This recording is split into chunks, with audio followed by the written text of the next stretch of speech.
Pessoal, boa tarde. Eu queria inicialmente agradecer, né? Tem tempo que eu não venho aqui, e que bom que vocês me aceitaram de novo. A ideia é falar um pouco do nosso trabalho lá na Polícia Federal, como é que a gente atua, né? E fazer algumas provocações sobre como a gente poderia trabalhar junto, né? Nós, polícia, setor privado, setor público, etc., etc. Bom, falar um pouco de mim, né? Eu sou do POP BA da RNP, né? Fiquei lá 10 anos, né? Foi ótimo passar essa semana aqui, rever algumas pessoas, né? Até o pessoal do NIC aí também, que eu não via já há algum tempo, o Danton aqui da Internexo. Eu fiquei 3 anos na RNP, depois do POP, né? no NACP, no CAIS, e estou na Polícia Federal há 12 anos.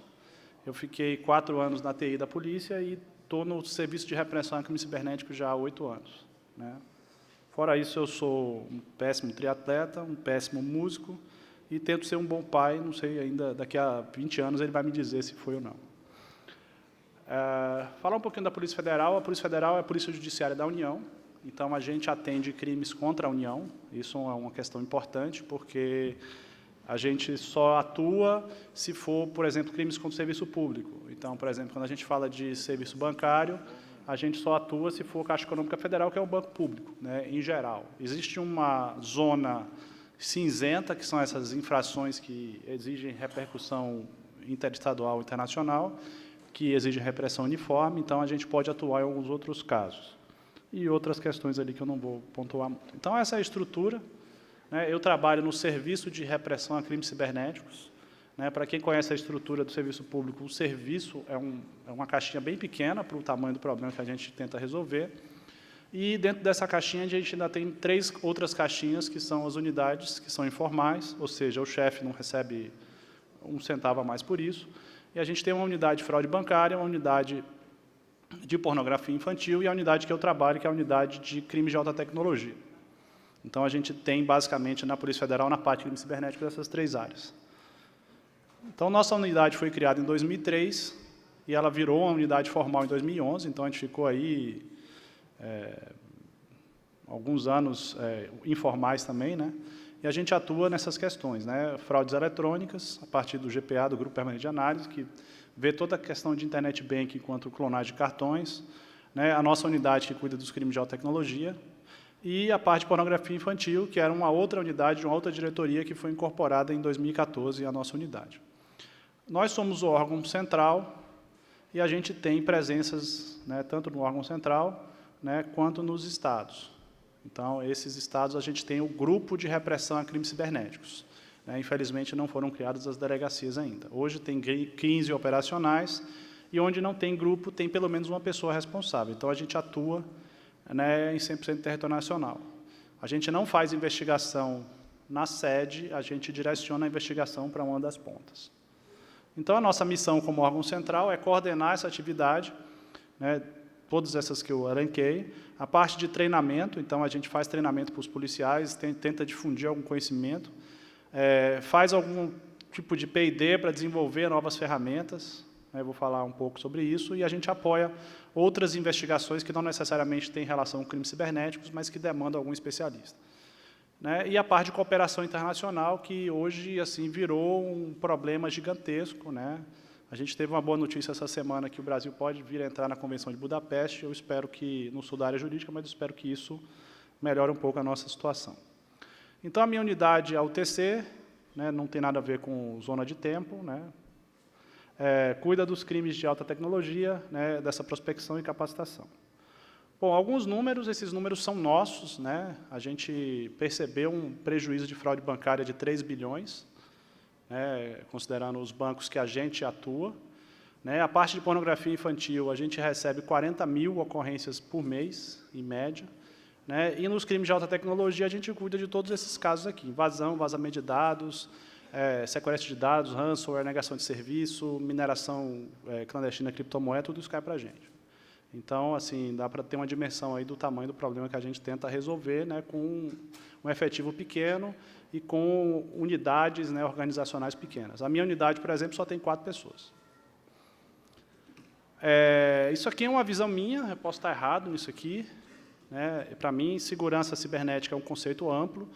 Né? Dentro dela, você tem os crimes cibernéticos. Né? Nem todo incidente de segurança é um crime, mas todo crime cibernético, em tese, é um incidente de segurança. Né? Se alguém tem um contra-exemplo, por favor, me apresente nas considerações. E você tem a questão de defesa cibernética, que também é um problema, né, que as Forças Armadas estão atuando e que também, se você analisar lato sensu, é crime e também é um problema de segurança. Então, assim, a gente tem essas 3 esferas. E esse problema, ele é responsabilidade de todos nós. Né? Parafraseando aquele livro do Build Internet Firewalls, né, a sua segurança é tão forte quanto o seu elo mais fraco. Então, basta alguém, né, dar um vacilo aí que a gente vira a porta de entrada para um monte de problema. Então, todos nós temos essa responsabilidade. Setor privado, setor público, terceiro setor, justiça, polícia, grupos de resposta a incidente, agência de inteligência, terceiro setor, forças armadas, e aí complete a lista aí com quem você quiser. Tá? Hoje, quem atua principalmente? Né? Você tem a ZETIR, né, que foi o termo que o governo deu para os CSIRTs, né, os CERTs, etc., que são, em geral, os first responders. Né? Quando a gente tem um caso de invasão, por exemplo, são os primeiros caras que vão lá, né, ter contato com aquilo. Né? Então, se a gente não trabalha junto, a coisa fica difícil, porque ninguém chega aqui num data center invadido, passa uma fita amarela e chama a perícia para fazer a perícia do data center. Ninguém faz isso. Tá? Isso é bonito no filme, mas não funciona. Então, a gente tem que ter ajuda da equipe de tratamento de incidentes. Né? E se a gente chega lá e ninguém se preocupou em preservar a evidência, ou notificar, ou restabelecer o serviço de forma para preservar a informação, o trabalho da gente fica prejudicado. Então, nós entramos nesse ponto aqui, né, na Polícia Judiciária, Ministério Público, a Justiça. Né, a gente tem que... Nosso papel é investigar, encontrar os responsáveis e, né, de algum jeito, responsabilizar ele por aquilo. Né, e você tem uma série de empresas de segurança da informação, né, empresas de antivírus, empresas de threat intelligence, empresas de fabricantes de produtos. Né, todo mundo dessas empresas tem preocupação com esse cenário de ameaças. Entidades de pesquisa, né, diversos, vocês estão todos coletando inteligência, né, e essa inteligência está distribuída entre esses entes. E a gente não se fala, cada um guarda a sua informação e a gente não se conversa. Tá? Isso é um problema. As Forças Armadas, o colega já teve aqui mais cedo, né, falar da defesa cibernética, né, esse guardião cibernético. E o governo tem uma espécie talvez, de responsabilidade de tentar congregar isso aí. Né? Isso é um esforço difícil. Né? Existem desconfianças mútuas, né? É um trabalho difícil, mas é uma coisa que alguém tem que fazer. Então, fica a questão no ar aí. Né? Será que a gente tem trabalhado bem junto? Aí eu trouxe 2 exemplos aqui, só para ilustrar o problema. Um foi recente, né? Não sei se todos ficaram sabendo disso, né? Teve um caso de ransomware na Companhia de Docas do Ceará. Né? Acho que foi o mês passado. Né? Rolou um sequestro de dados lá e ela ficou fora do ar. Né? Foi um incidente que foi noticiado na mídia, isso aqui é uma matéria. Né? E tem aqui dizendo, né, que a CDC foi vítima de um ataque cibernético, foi invadido por um ataque hacker, os invasores exigiram um resgate em Bitcoin e a Polícia Federal foi acionada para resolver o caso. Tá? A gente, de fato, né, foi acionada para resolver esse caso.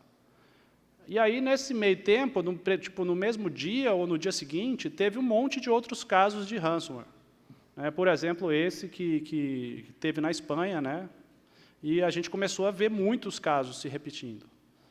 E nesse inteirinho, a gente tinha um medo dessa vulnerabilidade BlueKeep aqui, né? Que explorava o RDP. Então, alguém poderia criar um ransomware worm que fosse sair cifrando o computador de todo mundo.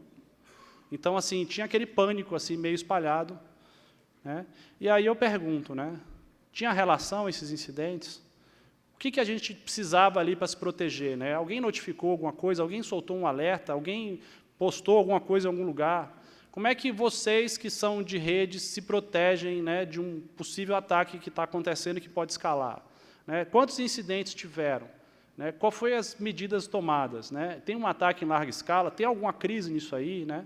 E a gente não sabe.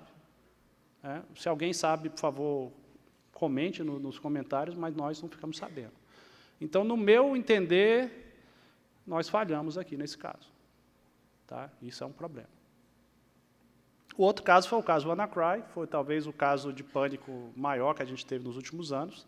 Né? Começou a pipocar um monte de máquina contaminada com o ransomware e ele usava a vulnerabilidade do SMB do Windows e ficava se propagando através dessa vulnerabilidade. Então, a gente sabia que tinham várias empresas, saiu na imprensa, Tribunal de Justiça de São Paulo, TRT São Paulo, a gente sabia de outras empresas também, e nesse dia a Interpol nos procurou e falou, olha, a gente está fazendo uma investigação desse incidente, a gente precisa de informações. E a gente circulou com a Zetir, olha, precisamos de informações, não recebemos absolutamente nada. Tá? E aí teve uns estudos depois, teve palestra do pessoal da RNP dizendo que teve entidade afetada, a gente ficou sabendo várias coisas na notícia, e ninguém reportou nada. E aqui você tinha, né, algumas estatísticas. Então, a gente fez contato, né, ninguém confirmou o incidente, várias notícias, quer dizer, a imprensa sabe mais que a gente, não teve coordenação, não teve estratégia de mitigação, não teve nada, e, de novo, sinceramente, nós falhamos. Tá?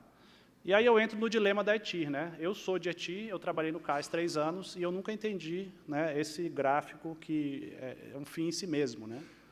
Você prepara, detecta, analisa, contém, recupera, tem uma atividade pós-incidente, e tá, aí você, se for crime, você comunica para quem? Né? Não está aí, está faltando uma seta, pelo menos na minha visão. Então, o modelo talvez não esteja funcionando do jeito que deveria. Nós fizemos um trabalho junto com o GSI, né, o Gabinete de Segurança Institucional, nós participamos do grupo que criou essa norma de preservação de evidências, que dá umas diretrizes para a pessoa registrar eventos, coletar, preservar evidências e comunicar às autoridades. A norma está aí, ela não tem poder de reforço, né, não tem ninguém fiscalizando isso. Na maioria dos casos, a gente não tem nem a TIR constituída na entidade, então a interação é bem difícil. E, fora isso, a gente tem problemas de subnotificação, né? Muita gente não quer se expor, muita gente talvez não confie na polícia, então tudo isso, né, ou não tem ETIR, ou não tem triagem de informação. A gente teve um caso, não vou citar o órgão, mas a gente recebeu 50 GB de logs compactados. O cara pegou tudo que tinha do ambiente dele, todos os logs que ele tinha, e falou, toma, polícia, resolve o problema aí. E não é assim que as coisas funcionam. Né? Nós somos 4 pessoas, né, como eu falei lá atrás. Então, a gente tem esse problema aí, que eu acho muito grave, de falta, primeiro, de confiança e falta de troca de informação. Né? E eu fico vendo alguns países visitando aqui, fazendo apresentações, e eu vejo casos como esse aqui. Né? O Reino Unido tem uma plataforma nacional de troca de informações, né, que ela tem adesão voluntária, mas qualquer um pode entrar e trocar informações. A gente não tem nada nesse sentido, cada um guarda a sua informação para si e a gente não conversa. O Reino Unido tem um comitê de segurança que se reúne uma vez por mês, bota todo mundo numa mesa, se eles quiserem se matar na mesa, eles se matam, mas pelo menos eles sentam uma vez por mês. Aqui, fora esses eventos, essas questões, eu vejo muito pouco a interação entre os entes. Né? Então, ninguém tem uma visão completa do problema. Né? Visualização de rede é uma coisa difícil. Né? Cada um tem uma pequena parte do problema do espaço cibernético, uma pequena noção. Né? Para você ter visibilidade, você tem que ter equipamento, você tem que estar coletando, você tem que ter gente, você tem que ter tempo, você tem que estar preocupado com isso, você tem que armazenar isso em algum lugar, então tudo isso é problemático. Né? E a gente precisa de agilidade. Né? Infelizmente, nós tendemos a resolver os problemas criando um grupo de WhatsApp, eu acho que não é esse o caso, eu espero que não. Então, a gente precisa ter uma rede de confiança, né? Porque, infelizmente, a gente tende a confiar em pessoas. Quando eu era de resposta a incidentes, eu fui num evento do FIRST, e lá as pessoas confiam em pessoas. Sentam, tomam uma cerveja junto e você passa a confiar. E quando eu entrei na polícia, eu percebi que era a mesma coisa. Você conhece o policial porque você foi num evento com ele, saiu, tomou uma cerveja com ele, e você conhece aquele cara. Mas não sei, acho que isso não escala. Né? Vai que eu encho o saco aqui e peço remoção para o canil. Eu quero cuidar de cachorro agora. Quem que vai resolver esse problema aqui? Né? Então, as pessoas vêm e vão. E as instituições ficam. Então, a gente precisa, de alguma forma, institucional, né, de confiança e de trocar informação. E como é que a gente resolve isso, né? Será que tecnologia resolve? Hoje eu tenho alguns exemplos de cooperação que eu citei aqui, né, vocês podem concordar ou não. Por exemplo, o FIRST é um exemplo, né, que tem todos os C-Certs do mundo. A FEBRABAN tem um grupo de fraudes, né, que reúne os bancos para discutir a questão da fraude bancária. As agências de inteligência têm o CISBIN, né, então a gente precisa, de algum jeito, né, fomentar isso aí, trocar informação, confiar uns nos outros, né, transpor barreiras. Isso é difícil, realmente, né? Eu estou aqui, policial, falando isso, né? Nossos segredos têm segredos. Então, a gente também tem que aprender a confiar no setor privado, a confiar em outros setores, no governo, etc., e começar também a trocar informação. Como é que a gente vai fazer isso, eu não sei, né? Mas a gente tem que reconhecer. Acho que o primeiro passo para a gente resolver um problema é reconhecer que a gente tem um problema. Tá? Existem algumas iniciativas do governo federal, que eu vou pontuar aqui rapidamente, né, a Política Nacional de Segurança da Informação, a Estratégia Nacional de Defesa Cibernética, o próprio exercício Guardião Cibernético foi citado de manhã, e o Plano Nacional de Resposta a Incidentes Computacionais, que está em elaboração, deve sair em breve. Eu sinto falta de uma agência ou uma autoridade, alguém que esteja preocupado com o problema da segurança cibernética a nível nacional, independente do setor. Tá? Eu sinto falta disso.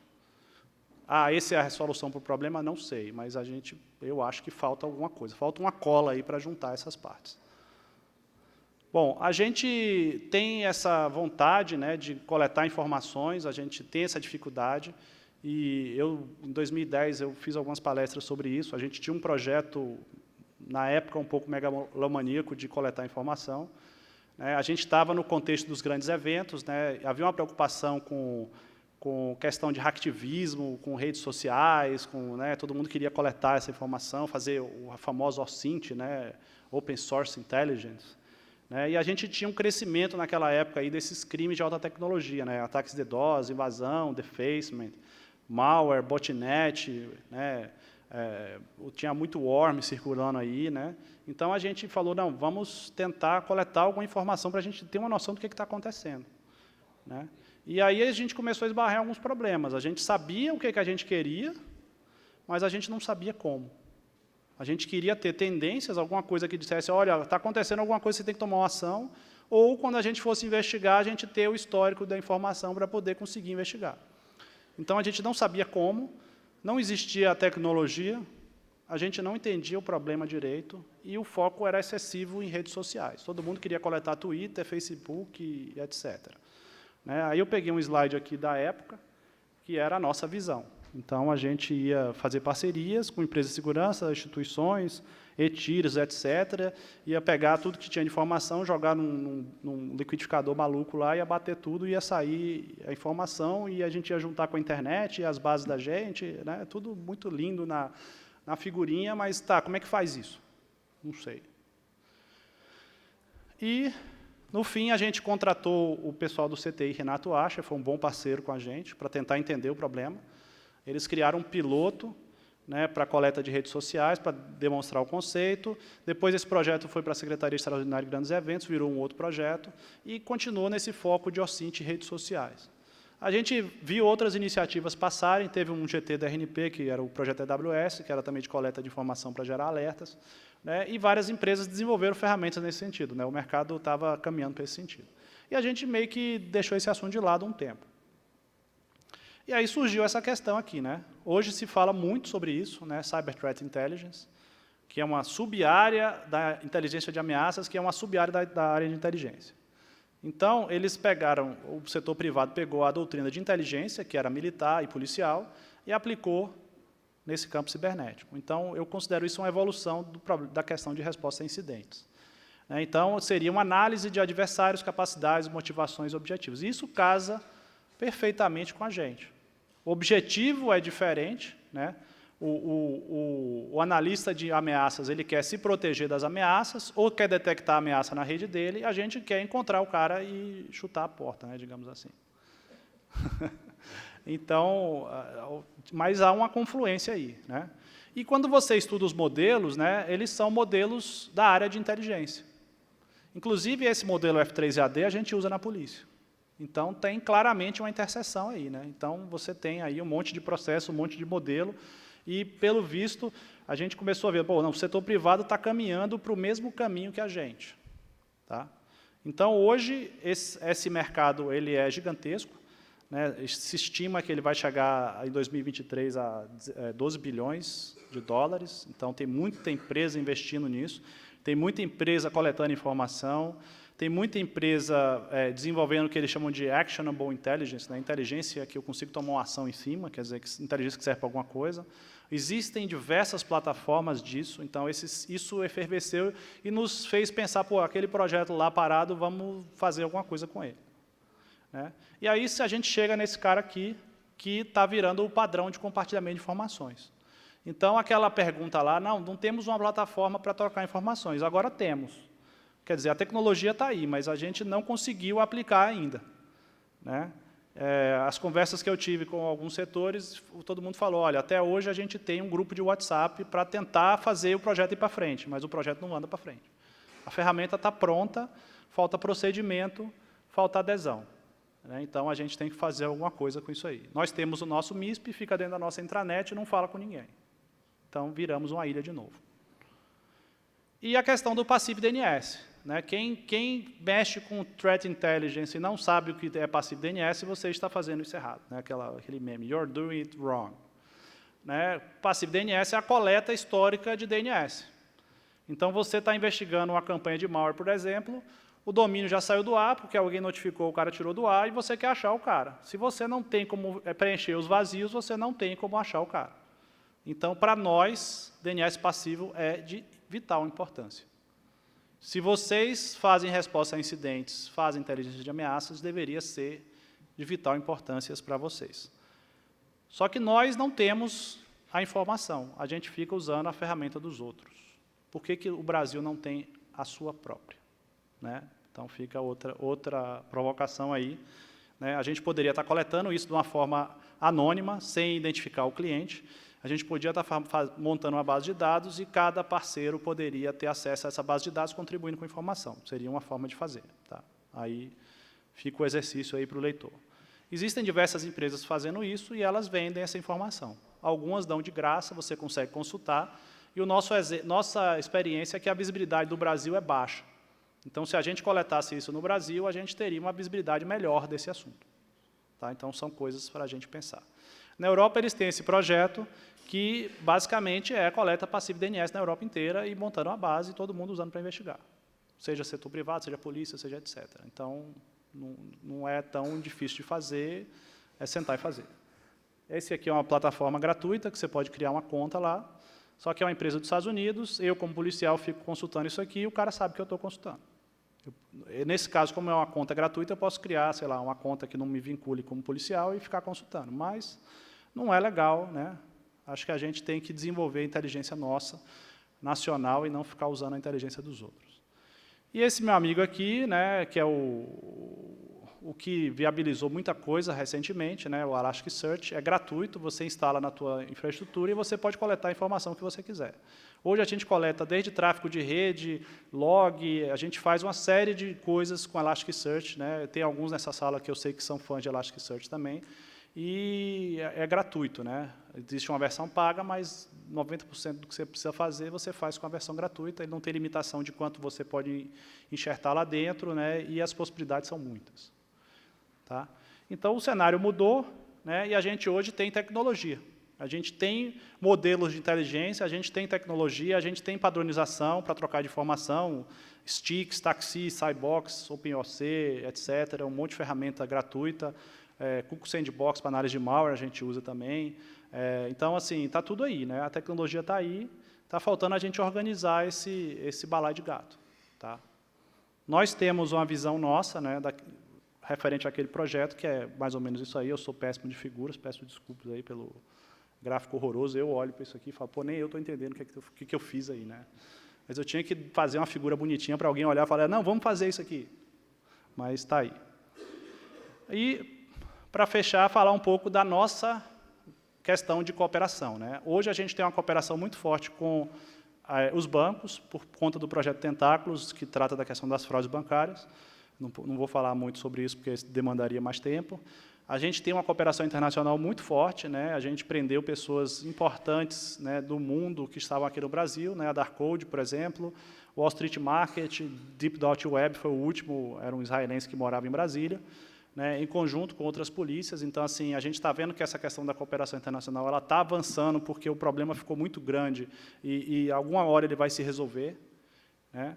A gente tem muita cooperação na área de pornografia infantil, porque é um problema que afeta todos os países, né? Eu estive na Austrália em 2011, lá a população de canguru é maior do que a de gente, mas eles têm problema com pornografia infantil do mesmo jeito, né? Então, é um problema mundial, e a gente tem um trabalho muito forte nessa área, né? Tanto para a questão da base de hashes, para detectar arquivos conhecidos, a gente tem colegas fazendo pesquisas, usando machine learning, etc., para triar fotos em computadores de forma mais rápida. Então, você tem uma área muito ativa nisso aí. Tem muita universidade que procura a gente também para trabalhar junto, etc. E na parte de crime de alta tecnologia, a gente tem parceria com a Interpol e com o CSIRTs, a gente tem uma relação muito próxima com o CETIR-Gov, a gente troca informação com o CETBR também, com o CAIS da RNP, né? A gente, às vezes, recebe alguma coisa de fora, tipo uma lista de IPs invadidos, a gente coordena com os CSIRTs para distribuir isso aí. A gente trata casos de ransomware com as empresas de antivírus, às vezes eles conseguem um decrypter para um caso que a pessoa está desesperada lá e não tem como decriptar os arquivos. A gente tem na parte de malware bancário, parceria com a Caixa, com o Banco do Brasil, com o Itaú, eles mandam as samples de malware bancário para a gente.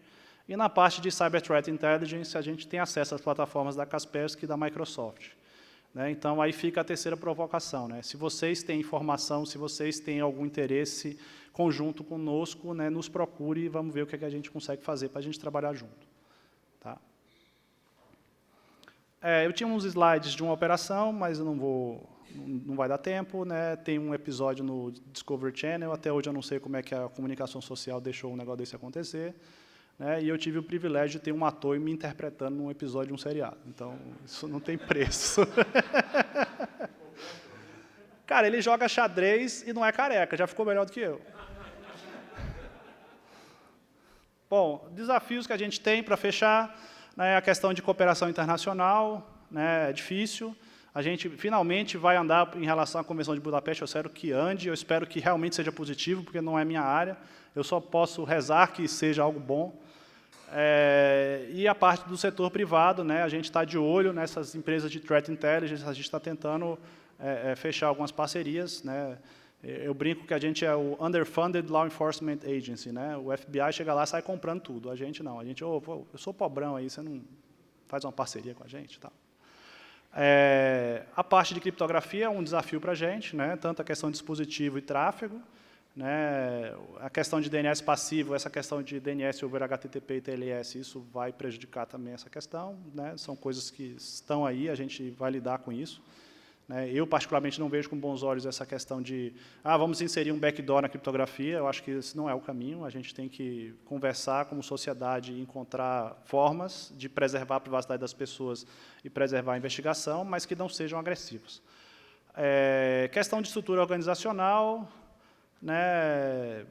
A gente tem dificuldade com as ETIRs, né? Quem tem empresas e não tem ETIR, por favor, crie uma, especialmente se você for um órgão público, vai ajudar a gente enormemente. Né? Essa questão de SOC, Cyber Threat Intelligence, quando você tem um caso de invasão e a gente vai lá conversar com a equipe, quando o cara tem uma noção de segurança, a conversa já flui muito melhor, a gente já consegue fazer um trabalho muito melhor.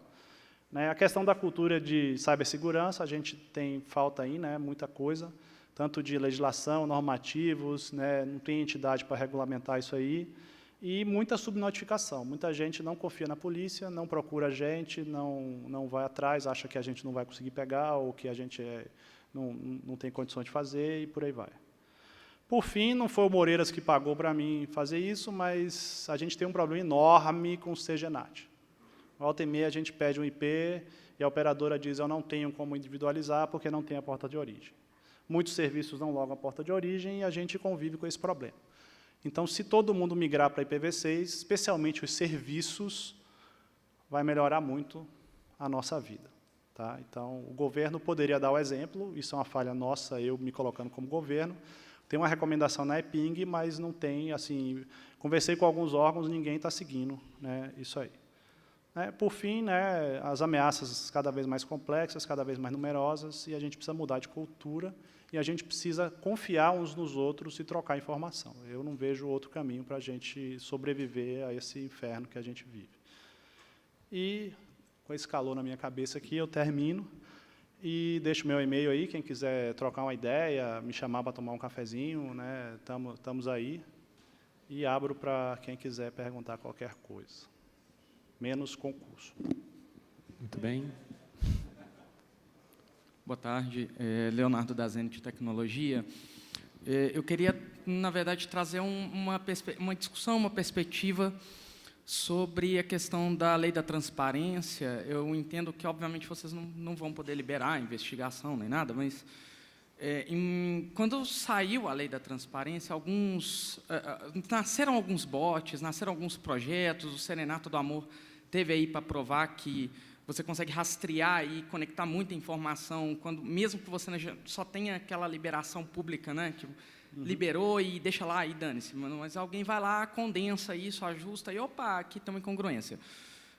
Você vê que existe alguma possibilidade de haverem dados que vocês podem disponibilizar à comunidade, inclusive de open source, sobre a chancela da lei da transparência, para que vocês possam também colher esses dados de algumas coisas que publicamente vocês possam cruzar depois com as investigações que vocês fazem, mas de uma forma até da comunidade ajudar sem precisar entrar num processo burocrático, sem precisar de ser uma empresa, um órgão do governo, ou, às vezes, eu, como programador, poder criar alguma coisa? Obrigado. A gente tem muitas parcerias informais. Eu brinco internamente que a gente faz um Cyber Threat Intelligence Plus, que a gente consegue ir na última milha, coisa que o CTI normal não consegue. A gente consegue pedir uma quebra de um sigilo de um IP e chegar na casa de alguém. Então, attribution is hard, mas a gente tem que fazer. Então, eu acho que tem uma sinergia aí que a gente pode tentar trabalhar.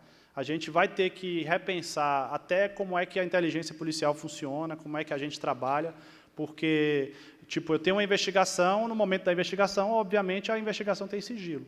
Mas será que, depois de um tempo, eu não posso, sei lá, sanitizar algumas coisas, e gerar algum tipo de alerta? Eu posso citar um caso recente, que foi o caso da spoofing, que eu trabalhei em missão lá. A gente disse como é que foi que o ataque foi feito e as operadoras mudaram a forma de acesso à caixa postal, as operadoras de celular. Então, esse trabalho nosso acaba tendo, sim, um reflexo na sociedade, e eu acho que a gente tem, sim, que entregar informação. Se você pegar o FBI, por exemplo, ele faz aqueles cyber flash lá, ele gera umas coisas que eles mandam para a comunidade. Eu acho que hoje a gente não tem tempo de fazer isso, não tem gente, e nem o dinheiro do FBI, mas eu acho que a gente tem que caminhar para alguma coisa nesse sentido.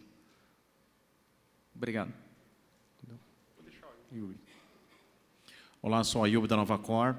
Nesse mesmo evento, na edição do ano passado, eu dei uma palestra sobre DDoS como ação anticompetitiva. E lá eu fazia um clamor para que as vítimas de DDoS procurassem as autoridades. Eu registrava que, por mais que eu seja especialista na área e receba muitos casos, inclusive aqui nesse evento tiveram empresas que sofreram DDoS, me pegaram aqui pelo corredor, pelo amor de Deus, me ajuda, me mostrava o notebook pedindo ajuda. Ainda assim, nunca as autoridades são acionadas. Então, lá eu fazia um aviso de uma epidemia de DDoS, hoje a situação continua e se agravou ao longo desses últimos 12 meses. Então, eu queria ouvir de você, na posição que você está, o que você, como autoridade, como força policial, consegue nos dizer a respeito dos ataques DDoS no Brasil contra sistemas autônomos brasileiros, o que podemos fazer juntos e o que deveríamos fazer para apoiar uma ação de vocês. Obrigado. Já pensou em ser locutor? Bom, DDoS é uma das coisas que a gente tem uma subnotificação bem grande. Eu vou lhe ser bem sincero, esse ano eu recebi um caso. Aí, ó. E a gente é um pouco pessimista, porque normalmente casos de DDoS em 1 milhão de endereços IP a gente não sabe o que fazer com eles. De notificações, nessa semana eu só atendi, pessoa física, 5. Pois é, se você tem um ETIR que faz triagem e ela tem um relatório de alguma coisa que a gente possa tomar ação, aí a gente pode tomar ação. Agora, eu receber 1 tonelada de log que tem um monte de endereço IP aleatório, eu não vou conseguir fazer nada com isso. A gente ainda não... A gente está tentando chegar na varinha do Harry Potter, mas a gente ainda não conseguiu. Eu vou fazer uma parte aqui, porque é o seguinte, eu já vi esse caso assim, mesma coisa, o cara aparece, estou com um ataque assim, o cara não quer denunciar, ele não quer se expor. Pronto. Você não faz a denúncia, né, fala com o advogado, você tem que entrar com uma ação. Não, pelo amor de Deus, mas vai aparecer minha empresa, vai publicar o nome da empresa. Então, conviva com isso, vai fazer o quê? Se você não tomar uma ação, o que você vai fazer? Contra-atacar? Então, compra mais banda. Sei lá. Então, só para a gente dar uma mensagem para quem está nos assistindo e está enfrentando o problema, devemos sim procurar a Polícia Federal? Sim. Perfeito. Então, está registrado, por favor, vítimas e idosos, procurem a Polícia Federal e demais autoridades. Obrigado. Junto com o seu advogado, senão não adianta nada. Bom, antes de mais nada, bonito cabelo. Opa. Com relação a isso, só complementando ao nosso assunto anterior, existe uma outra questão que é assim, são vítimas de DDoS e pagam resgate. Sim. E pagam resgate. Pior. O cara cobra meio Bitcoin e paga o resgate, por quê? Porque o cara bota na balança, bom, eu vou gastar 15 mil reais para mitigar, ou 5 mil, paga 5 mil. E dali 3 meses vem de novo, e vem de novo, e vem de novo. Mas vamos voltar, o assunto que eu queria comentar contigo, na verdade são 2 assuntos. O primeiro é que você comentou a respeito do passivo DNS, não sei se você assistiu minha palestra anterior, eu estou na busca de parceria, eu ainda sou só eu, um cara maluco que está querendo montar uma coisa que talvez dê certo. Somos alguns caras malucos. Ok, então se não quebrar a privacidade do usuário final, eu gostaria de contar com a ajuda de vocês, não sei como a gente vai fazer ainda, por onde começar, mas vamos começar. Vamos sentar na mesa. A outra questão é a seguinte, uma questão sobre, que é no caminho contrário do que você comentou a respeito da quebra de sigilo, do CGNAT, e a gente tem um caso onde a gente recebe, pedidos informais de autoridades policiais para quebra de sigilo, não embasadas em uma notificação judicial emitida pelo juiz. Isso coloca a gente numa situação, inclusive com uso de truculência, vamos colocar dessa forma, uma imposição, e a gente orienta aos nossos colegas e até algumas instituições, alguns sindicatos ou associações, que não se deve entregar isso. A gente sabe, entende o outro lado também, porque de repente é um roubo, é um sequestro, é uma coisa, mas aí existe uma questão da morosidade da resposta da justiça, porque se isso poderia ser resolvido em 20 minutos por uma ordem judicial eletrônica que é emitida, e está resolvido e está entregue o IP na mão. Eu queria perguntar para vocês qual que é a orientação da Polícia Federal em relação a isso. Sem um mandato judicial, entrega ou não entrega a informação requerida por um delegado de polícia? Então, aí é uma questão legal, né? Então, por exemplo, dado cadastral não precisa de ordem judicial. Em São Paulo, Paraná precisa. Ok, essa informação eu não tenho, eu não sou da área jurídica. Mas, em geral, né, a gente pede, a gente oficia, né, e, às vezes, tem linha cruzada mesmo. Isso pode acontecer por diversas questões. Pode ser que a pessoa que esteja pedindo não seja uma pessoa técnica, né? Então, assim, nós não fazemos todos os pedidos, as superintendências são autônomas para fazer os pedidos, então eu precisaria ver o caso em específico, por que houve a questão. Agora, a gente, às vezes, fica incomodado com a falta de cooperação. Então, por exemplo, tem empresas dos Estados Unidos que eu mando um e-mail identificando por um policial e o cara me responde, mesmo sem ter a obrigação de responder. Tá? E, às vezes, a gente pede uma coisa simples, e aí o cara pede uma ordem judicial que não deveria, e aí eu tenho um problema, porque, às vezes, eu estou numa fase de levantamento, eu não tenho um inquérito instaurado, eu só quero ver se aquela investigação é viável, e eu não posso prosseguir, porque eu vou precisar de uma ordem judicial, então eu fico com um problema de deadlock.